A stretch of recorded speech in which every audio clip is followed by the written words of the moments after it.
Giovanni Reale y Darío Antiseri.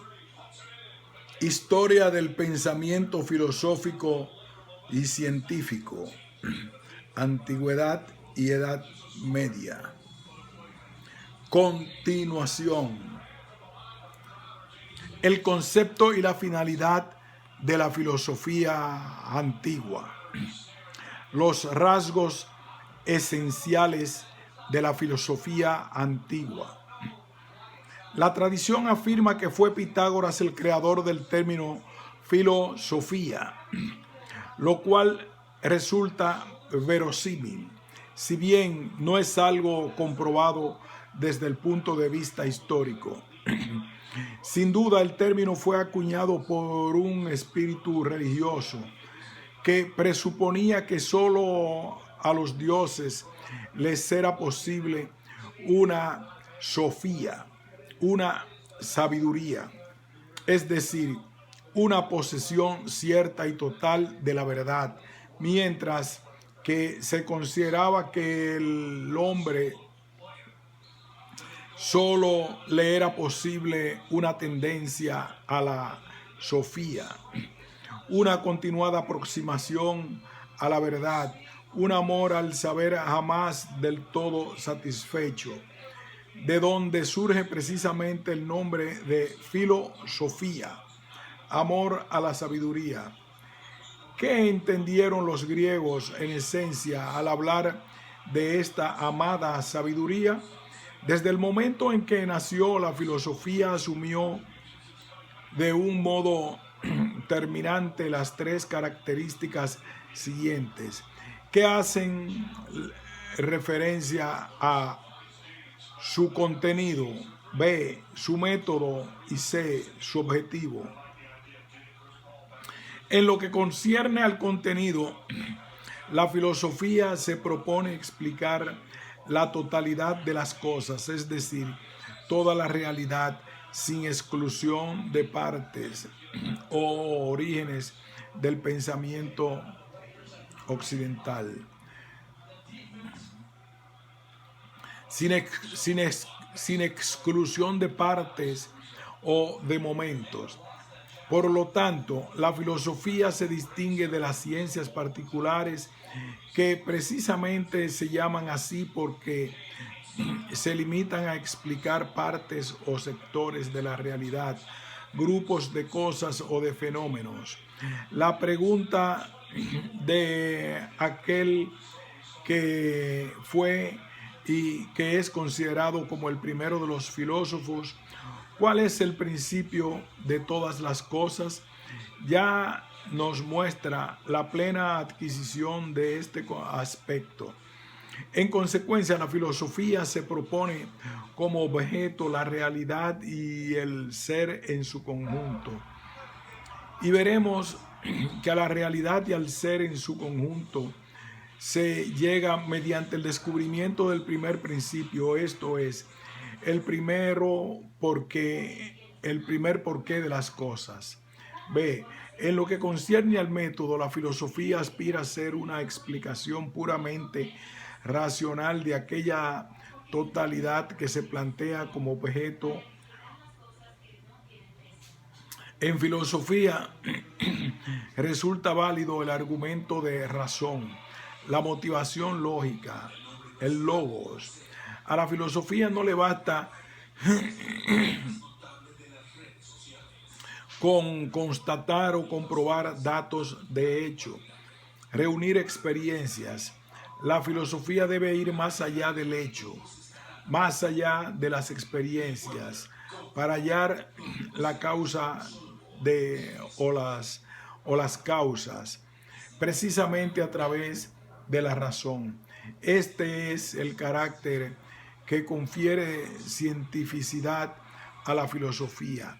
Se dirá que este rango también es común a las demás ciencias, que en cuanto tales nunca son una mera comprobación empírica, sino en todos los casos una búsqueda de causas y de razones. La diferencia reside en el hecho de que mientras que las ciencias particulares son investigadas, son investigaciones racionales de realidades particulares o de sectores particulares.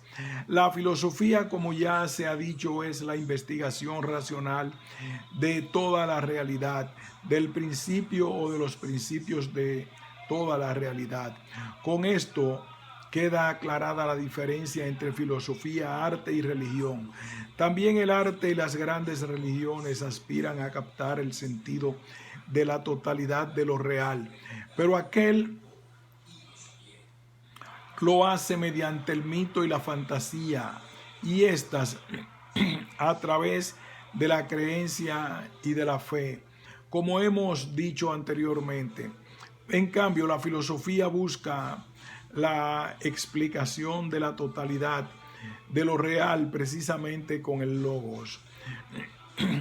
El objetivo o finalidad de la filosofía, por último, reside en el puro deseo de conocer y de contemplar la verdad. En definitiva, la filosofía griega constituye un amor desinteresado a la verdad. Según Aristóteles, los hombres al filosofar buscaban el conocer con la finalidad de saber y no para conseguir una utilidad práctica. De hecho, la filosofía nace únicamente después que los hombres han solucionado los problemas fundamentales de la subsistencia y se han liberado de la necesidad y de las necesidades materiales más urgentes. Es evidente, pues, concluye Aristóteles, que no buscamos la filosofía por algún provecho que le sea ajeno a esta, y más bien es evidente que, al igual que llamamos hombre libre a aquel que es un fin en sí mismo y que no está sojuzgado por otros, asimismo, solo esta entre todas las demás ciencias recibe el nombre de libre. Solo ella es fin en sí misma.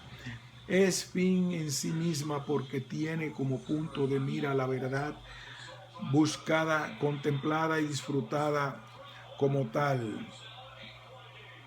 Se entiende, por lo tanto, la afirmación de Aristóteles: todas las demás ciencias serán más necesarias que esta, pero ninguna será superior. Tal afirmación fue compartida por toda la filosofía griega. Se impone, empero, una reflexión. La contemplación, que es peculiar de la filosofía griega, no equivale a un otium vacío. Es verdad que no se halla sometida a fines utilitarios, pero posee una relevancia moral e incluso política de primer orden. Resulta evidente que al contemplar el todo, cambian necesariamente todas las perspectivas acostumbradas. Se transforma la visión del significado de la vida humana y aparece una nueva jerarquía de valores. La verdad contemplada revela una enorme energía moral y, como veremos, precisamente sobre la base de esta energía moral, Platón construirá su estado ideal. Más adelante estaremos en condiciones de desarrollar y aclarar estos conceptos. Mientras tanto, se hace manifiesta la absoluta originalidad de esta creación griega. También los pueblos orientales poseyeron una sabiduría que trataba de interpretar el sentido de todas las cosas, el sentido del todo, y que carecía de finalidades pragmáticas. No obstante, dicha sabiduría estaba caracterizada por representaciones fantásticas y míticas, lo cual la asimilaba a la esfera del arte, de la poesía o de la religión. En conclusión, el gran descubrimiento de la filosofía griega reside en haber intentado esta aproximación al todo apelando únicamente a la razón, al logos y al método racional. Tal descubrimiento ha condicionado estructuralmente y de modo reversible a todo el occidente. La filosofía como necesidad primaria de la mente humana. Sin embargo, cabe preguntar por qué ha sentido el hombre la necesidad de filosofar. Los antiguos respondían que dicha necesidad pertenece de manera estructural a la naturaleza misma del hombre. Todos los hombres, escribe Aristóteles, por naturaleza aspiran al saber, más aún al ejercitar la sabiduría y el conocer son deseables en sí mismos. Para los hombres no es posible vivir como hombres sin tales cosas, y los hombres tienden al saber porque se sienten llenos de asombro y de admiración, afirma Platón y Aristóteles. Los hombres han comenzado a filosofar tanto ahora como en los orígenes, debido a la admiración. Al principio quedaban admirados ante las dificultades más sencillas, pero después, avanzando poco a poco, llegaron a plantear problemas cada vez mayores, como los problemas referentes a los fenómenos de la luna, del sol y de los astros, y luego los problemas referentes al origen de todo el universo. En consecuencia, la raíz de la filosofía consiste en esta admiración que surge en el hombre, que se enfrenta con el todo y se pregunta cuál es el origen y el fundamento de este y qué lugar ocupa él mismo en este universo. Así, la filosofía es algo inevitable e irrenunciable, precisamente porque es inevitable la admiración ante él, al igual que es irrenunciable la necesidad de satisfacerla. ¿Por qué existe este modo? ¿De dónde ha surgido? ¿Cuál es su razón de ser? Se trata de problemas que equivalen al siguiente interrogante: ¿por qué existe el ser y no la nada? Un caso particular de este problema general es la pregunta: ¿por qué existe el hombre? ¿Por qué existo yo? Como es evidente, se trata de problemas que el hombre no puede dejar de plantearse, problemas que en la medida en que sean rechazados desacreditan a quien los rechaza, y son problemas que conservan su propio sentido específico aún después del triunfo de las ciencias particulares modernas, porque ninguna de estas ha sido creada para resolverlos. Las ciencias solo responden a preguntas sobre una parte, pero no a preguntas sobre el sentido del todo.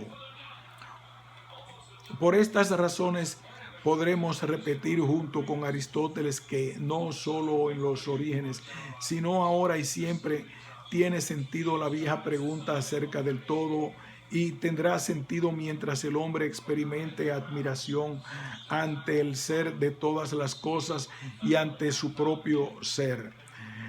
Los problemas fundamentales de la filosofía antigua. En un principio, la totalidad de lo real fue vista como physis, naturaleza, y como cosmos, lo cual hizo que el problema filosófico por excelencia fuese el cosmológico. Los primeros filósofos que recibieron precisamente el nombre de físicos, naturalistas o cosmólogos se plantearon los siguientes problemas: ¿cómo surge el cosmos? ¿Cuáles son las frases y los momentos de su génesis? ¿Cuáles son las fuerzas originarias que intervienen? Sin embargo, con los sofistas se modifica la situación, entra en crisis la problemática del cosmos y la atención se centra en el hombre y en la virtud específica. Nacerá así la problemática moral gracias a las grandes construcciones sistemáticas del siglo IV antes de Cristo. La temática filosófica se enriquecerá aún más, diferenciándose determinados ámbitos de problemas vinculados con la problemática del todo que más tarde a lo largo de toda la historia de la filosofía continuarán siendo puntos de referencia paradigmáticos. Platón descubrirá y tratará de demostrar que la realidad o el ser no son de un único género y que además del cosmos sensible existe también una realidad inteligible y que trasciende a lo sensible. Por lo tanto, descubrirá lo que más tarde se denominará metafísica, el estudio de aquellas realidades que trascienden a las realidades físicas. El descubrimiento llevará a Aristóteles a distinguir entre una física propiamente dicha como doctrina de la realidad física y una metafísica como doctrina de la realidad suprafísica, y así la física llegará a significar de un modo estable ciencia de la realidad natural y sensible. También los problemas morales adquirirán un carácter específico, distinguiéndose entre los dos momentos de la vida, la del individuo y la del hombre en colectividad.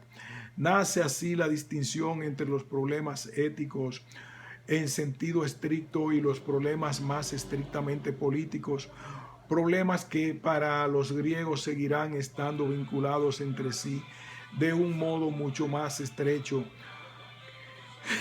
que para nosotros, los hombres modernos.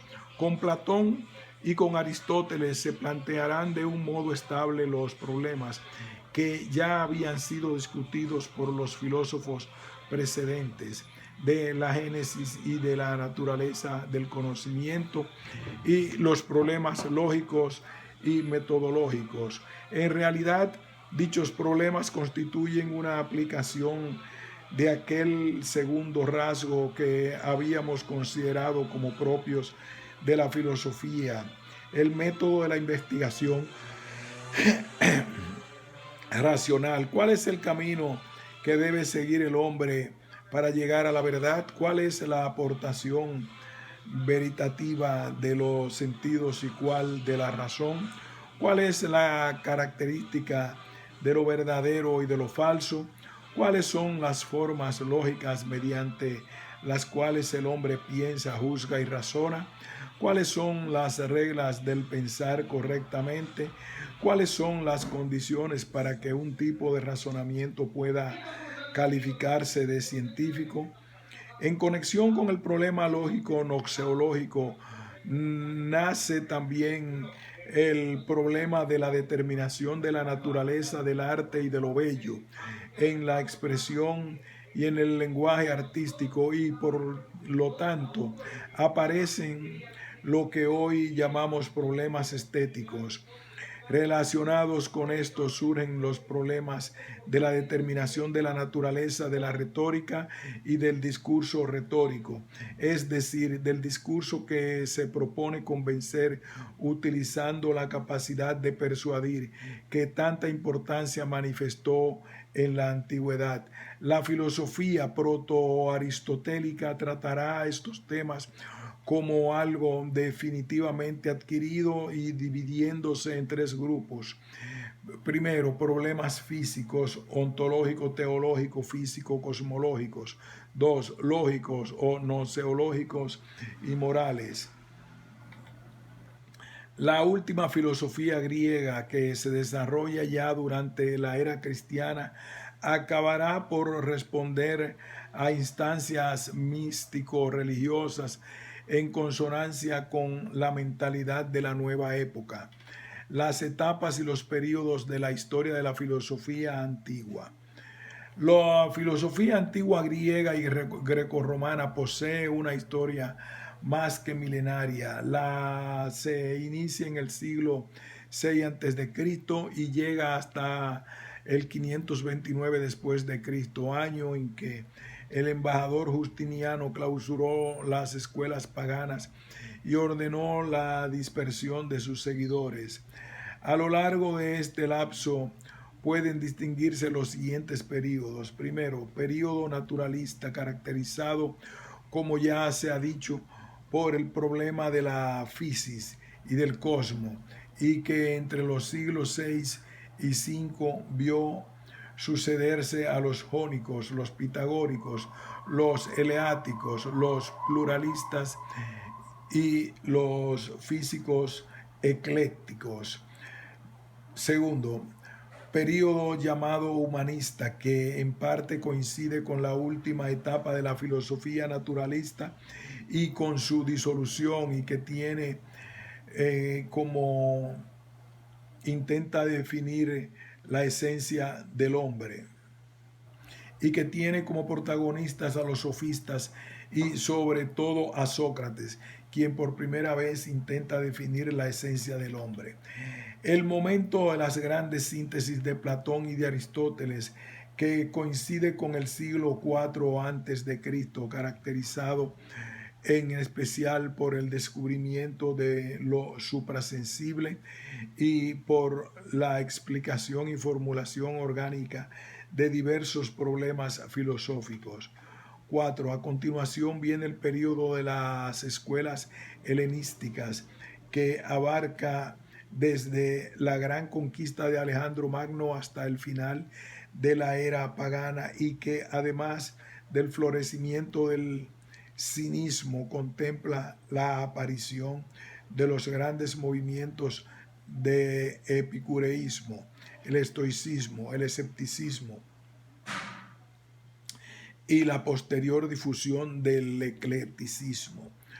El período religioso del pensamiento antiguo pagano, como ya se ha señalado, se desarrolla casi por completo durante la época cristiana y se caracteriza sobre todo por un grandioso renacimiento del platonismo, que culminará con el movimiento neoplatónico. El nuevo florecimiento de las demás escuelas estará condicionado de diversas formas por el mismo platonismo. 6. Durante este periodo nace y se desarrolla el pensamiento cristiano, que se propone formular racionalmente el dogma de la nueva religión y definirlo a la luz de la razón, con categorías procedentes de los filósofos griegos. Filón de Alejandría llevaría a cabo un primer intento de síntesis entre el Antiguo Testamento y el pensamiento griego, pero no tendría continuadores. La victoria de los cristianos implicaría básicamente una reflexión sobre el mensaje evangélico a la luz de las categorías de la razón. Sin embargo, esta coyuntura del pensamiento griego no constituye una coronación del pensamiento griego, sino que indica más bien la entrada en crisis y la superación de la forma de pensar de los griegos, preparando así la civilización medieval y las bases de lo que será el pensamiento cristiano europeo. En consecuencia, este momento del pensamiento, aunque se tenga muy en cuenta los vínculos que posee con la última fase del pensamiento pagano, que se desarrolla de modo simultáneo, debe estudiarse en sí mismo en cuanto pensamiento antiguo cristiano, y hay que considerarlo atentamente en los nuevos ámbitos que ocupa como premisa y fundamento del pensamiento y la filosofía medievales.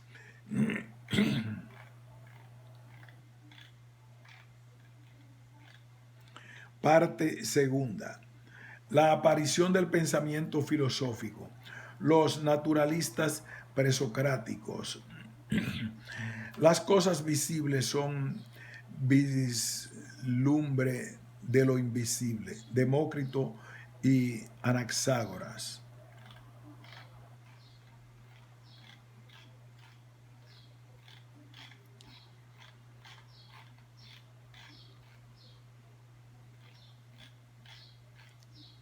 Capítulo 2. Los naturalistas o filósofos de la physis. Los primeros jónicos y el problema del principio de todas las cosas.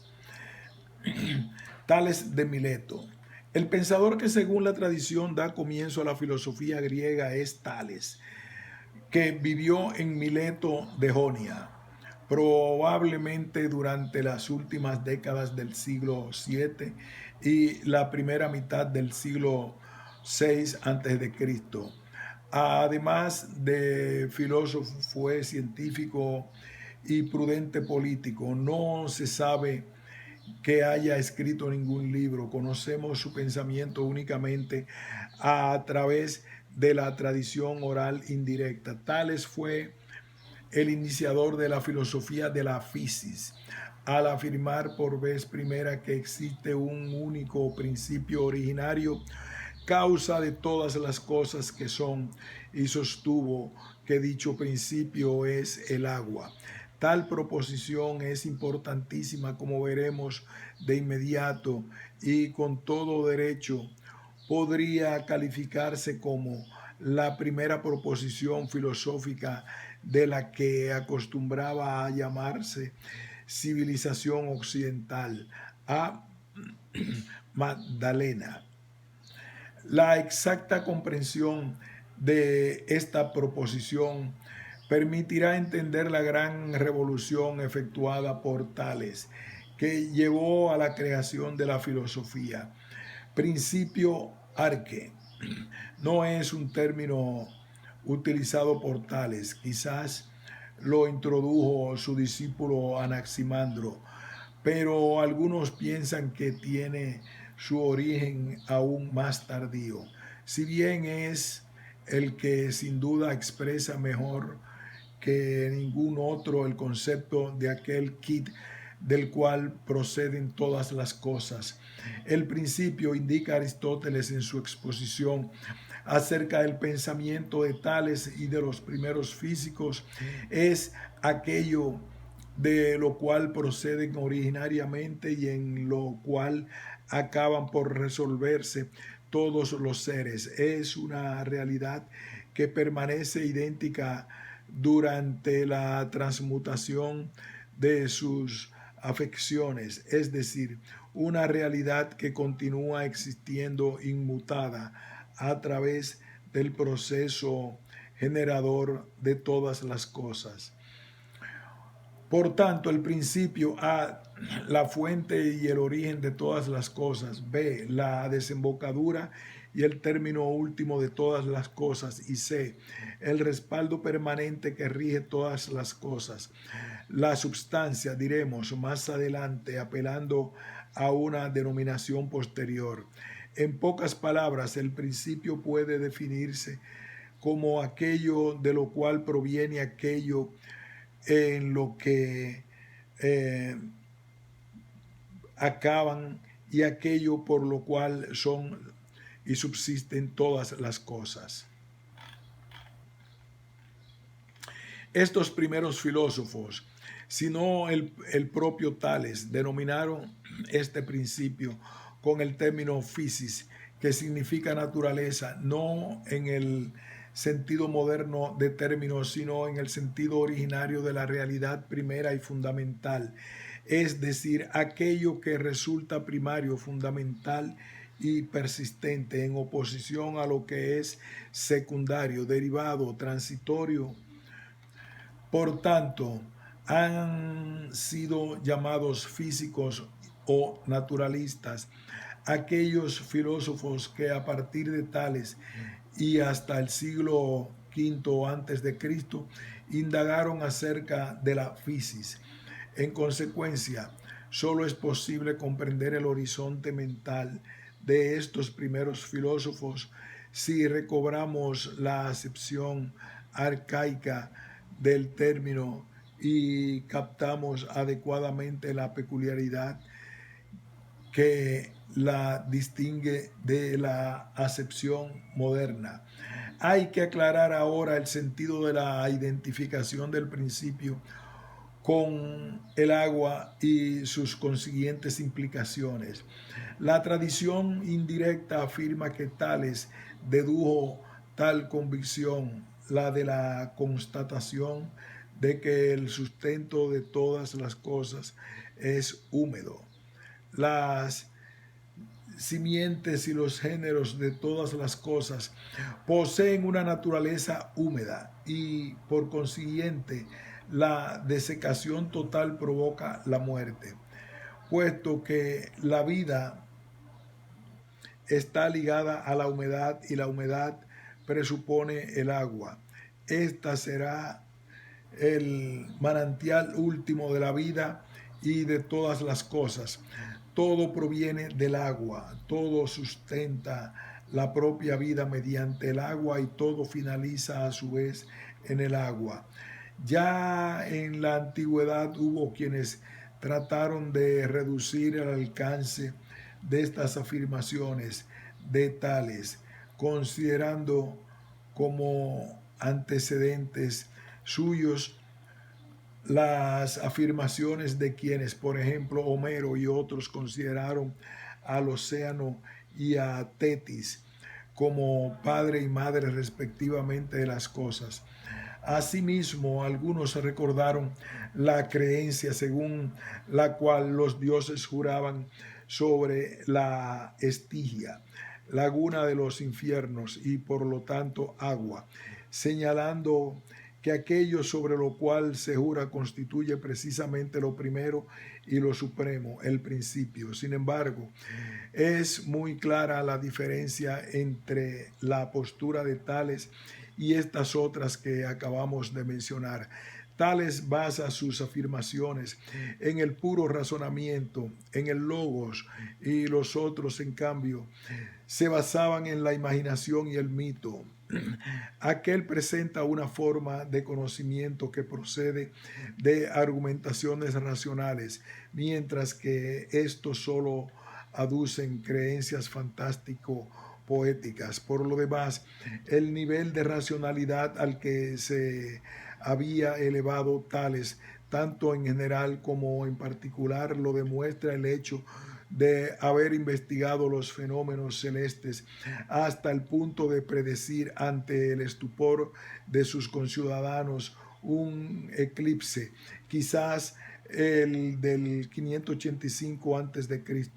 También se haya ligado con su nombre un teorema célebre de la geometría. No se debe creer, empero, que el agua de Tales consiste en el elemento físico-químico que bebemos. El agua de Tales hay que considerarla de una manera totalizante como aquella physis líquida originaria de la que todo se deriva y de la que el agua que bebemos no es más que una de sus múltiples manifestaciones. Tales es un naturalista en el sentido antiguo del término y no un materialista en el sentido moderno y contemporáneo.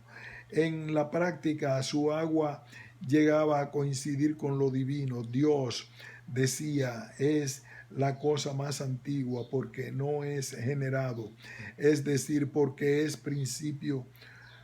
Se introduce así una nueva concepción de Dios. Se trata de una concepción en la que predomina la razón y que se halla destinada como tal a eliminar muy pronto todos los dioses del politeísmo fantástico poético de los griegos.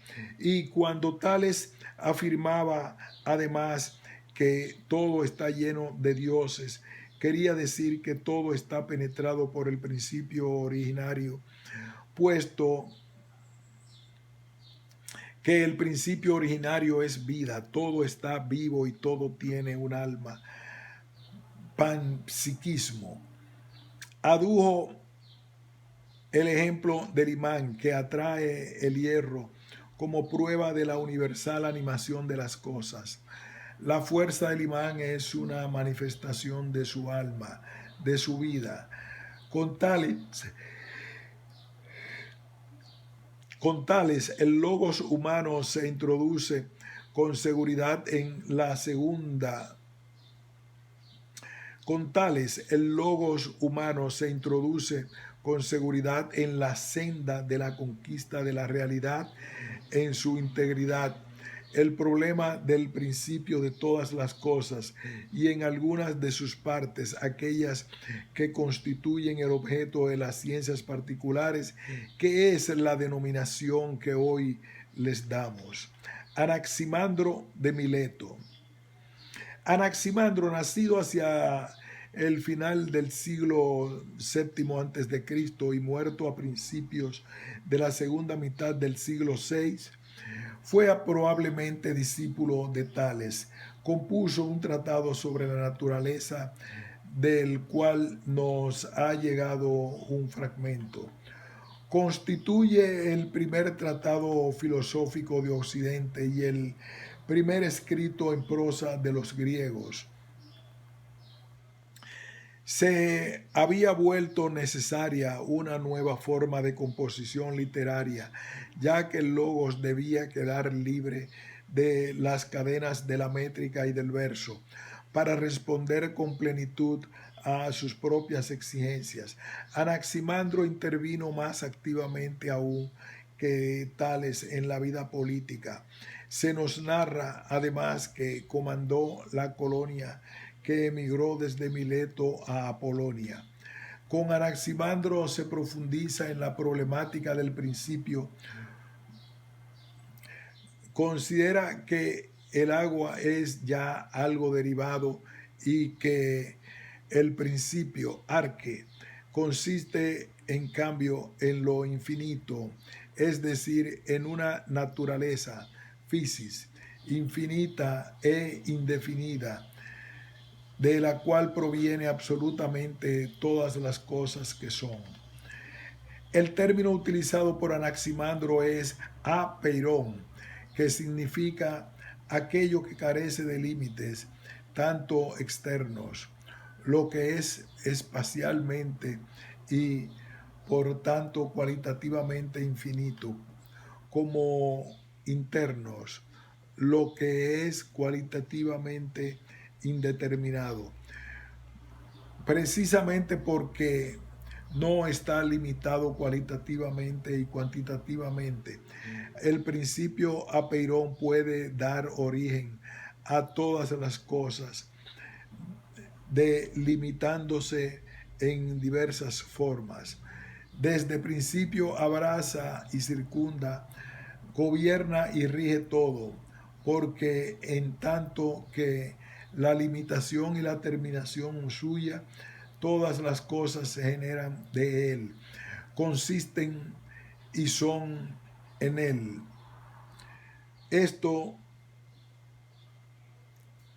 Este infinito aparece como lo divino porque es inmortal e indestructible. Anaximandro no solo atribuye aquí a su principio las prerrogativas que Homero y la tradición antigua atribuían a los dioses, esto es, la inmortalidad y el rigor y gobernarlo todo, sino que va más allá, especificando que la inmortalidad del principio debe ser tal que no admita un fin, pero tampoco un inicio. Las antiguas deidades no morían, pero nacían. En cambio, lo divino de Anaximandro no nace, al igual que no muere. De este modo, como se ha señalado a propósito de Tales, queda socavada la base en que se apoyaban las teogonías, es decir, las genealogías de los dioses, en el sentido utilizado por la mitología tradicional griega. Así se comprende aún mejor lo que antes hemos afirmado. Estos primeros filósofos presocráticos son naturalistas en el sentido de que no contemplan lo divino, el principio, como algo distinto del mundo, sino como la esencia del mundo. Sin embargo, no tiene ninguna relación con concepciones de tipo materialista ateo. En Anaximandro, pues, Dios se convierte en el principio, mientras que los dioses se convierten en los mundos, los universos, que, como veremos, son muy numerosos. Estos, en cambio, nacen y pertenecen de forma cíclica. Tales no se había planteado la pregunta acerca de cómo y por qué todas las cosas proceden del principio. Anaximandro sí se las plantea, y el fragmento de su tratado que ha llegado hasta nosotros contiene la respuesta a este problema. Allí donde todas las cosas encuentran su nacimiento, también se lleva a cabo su disolución, de acuerdo con la necesidad. Recíprocamente se sufre la pena y se paga la culpa de la injusticia, según el orden del tiempo. Anaximandro probablemente pensaba que el mundo está constituido por una serie de contrarios y que estos tienden a atropellarse el uno al otro: calor y frío, sequedad y humedad, etc. La injusticia consistirá precisamente en este atropello. El tiempo es visto como un juez en cuanto asigna un límite a cada uno de los contrarios, acabando con el predominio de uno sobre otro y viceversa. Como es obvio, no solo es justicia la alternancia de los contrarios, sino también el ejercicio mismo de los contrarios, puesto que para cada uno de ellos nacer implica de inmediato contraponerse al otro contrario.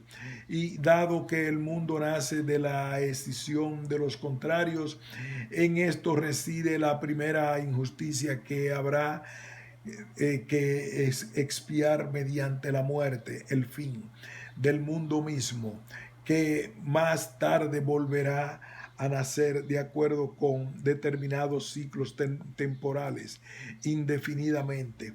Existe, por lo tanto, tal como algún especialista ha señalado con precisión, una doble injusticia y por consiguiente una doble necesidad de expiación.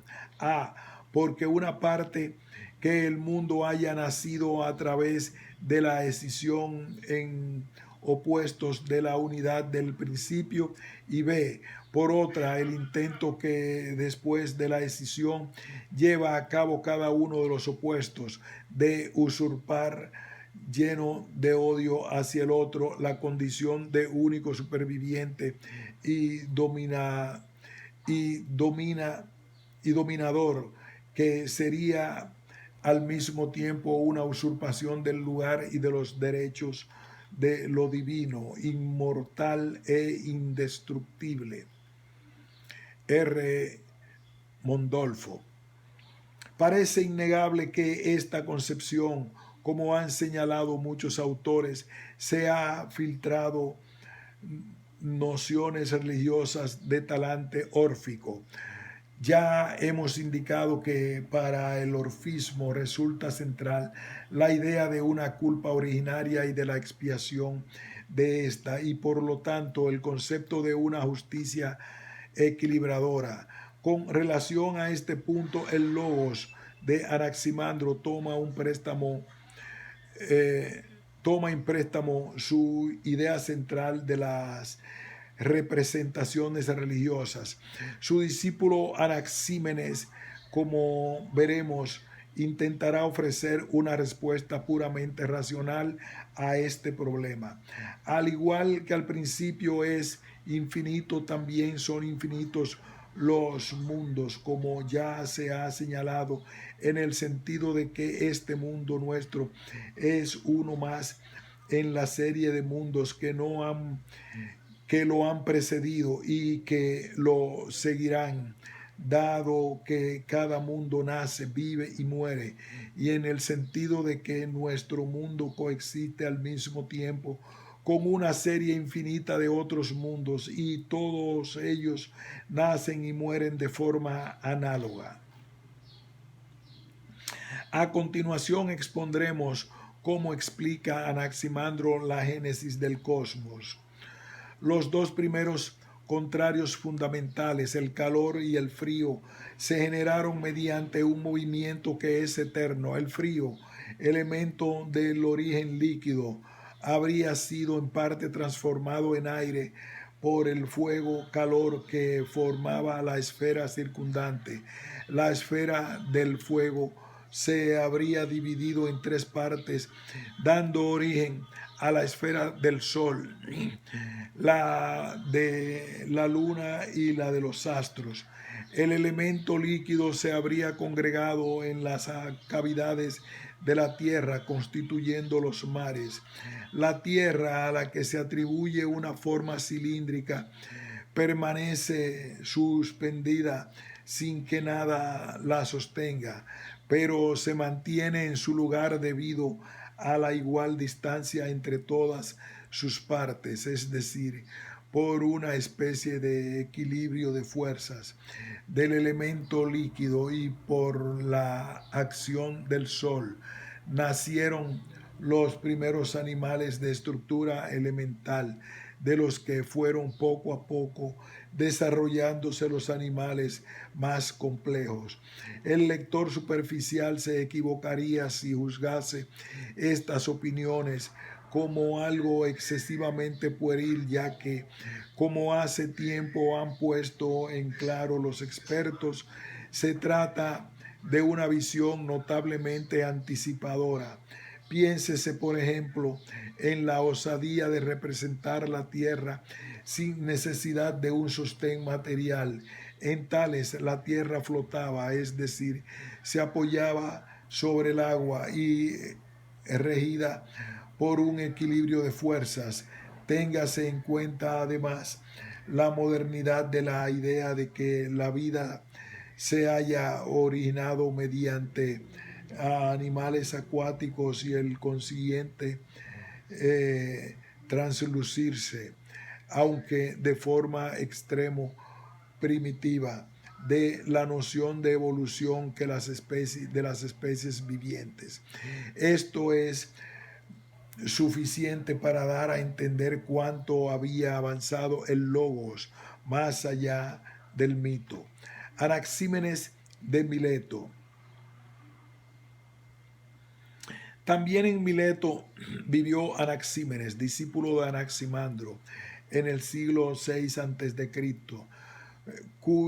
de cuyo escrito sobre la naturaleza en sobria prosa jónica nos ha llegado 3 fragmentos, además de los testimonios indirectos. Anaxímenes piensa que en efecto el principio debe ser infinito, pero que hay que pensarlo como aire infinito, substancia aérea ilimitada. Escribe: al igual que nuestra alma, es decir, el principio que da la vida, que es aire, nos sostiene y nos gobierna, y nos gobierna. Así el soplo y el aire abrazan todo el cosmos. Más aún, el aire está cerca de lo incorpóreo, en el sentido de que no tiene forma ni límites como los cuerpos y es invisible.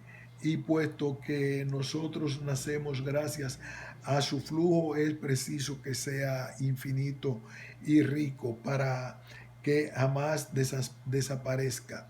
El motivo por el cual Anaxímenes concebía el aire como lo divino es algo evidente, basándonos en lo que hemos dicho antes a propósito de los 2 milenios anteriores.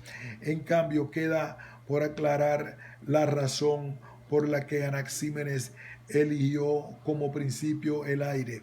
Obviamente experimentaba la necesidad de introducir una fisis que permitiese deducir de ella todas las cosas de un modo más lógico y más racional que el empleado por Anaximandro.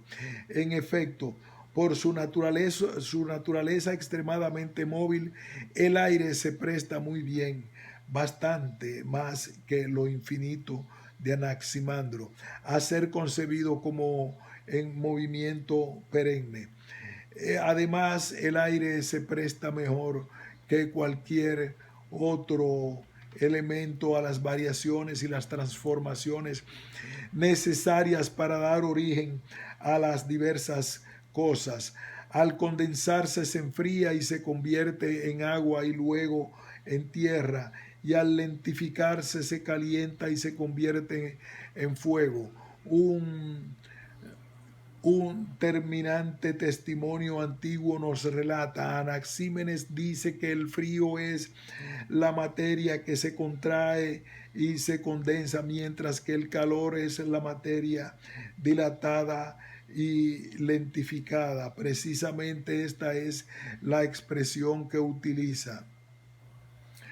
Por eso, no sin razón, según Anaxímenes, se dice que el hombre deja salir de su boca el calor y el frío. La respiración se enfría si los labios apretados la comprimen, pero en cambio, si sale de la boca abierta, se calienta por la dilatación. Por consiguiente, la variación cuantitativa de tensión de la realidad originaria da origen a todas las cosas.